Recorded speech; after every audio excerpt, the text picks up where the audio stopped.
नमस्कार, मी पंजाब डक महाराष्ट्रातल्या शेतकऱ्याला अंदाज देणार आहे. आज राज्यात सांगायचं झालं तर म्हणजे आज आहे 17 जुलै.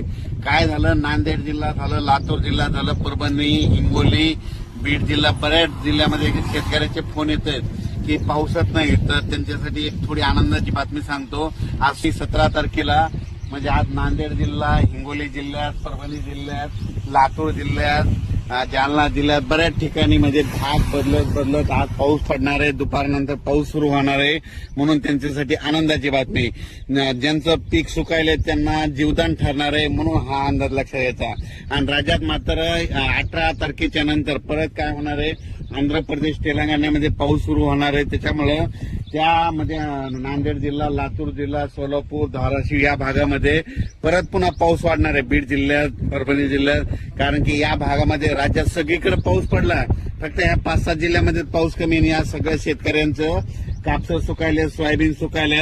बाकी राज्यात इतरत्र सगळीकडे पाऊस आहे. फक्त परभणी जिल्हा झालं, जालना जिल्हा, नांदेड जिल्हा, बीड जिल्हा, धाराशिव, लातूर, नगर जिल्ह्याचा काही भाग, कडाष्टीचा काही भाग या जिल्ह्यामध्ये पाऊस कमी आहे. तर त्यांच्यासाठी खास करून आज आनंदाची बातमी.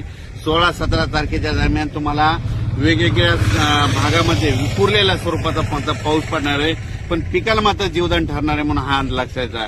खूप मोठा नसणार आहे, पण शेतामधून पाणी बाहेर निघेल, थोडं पेंडवालता होईल, कुठं रिमझिम पडेल हे लक्षायचं.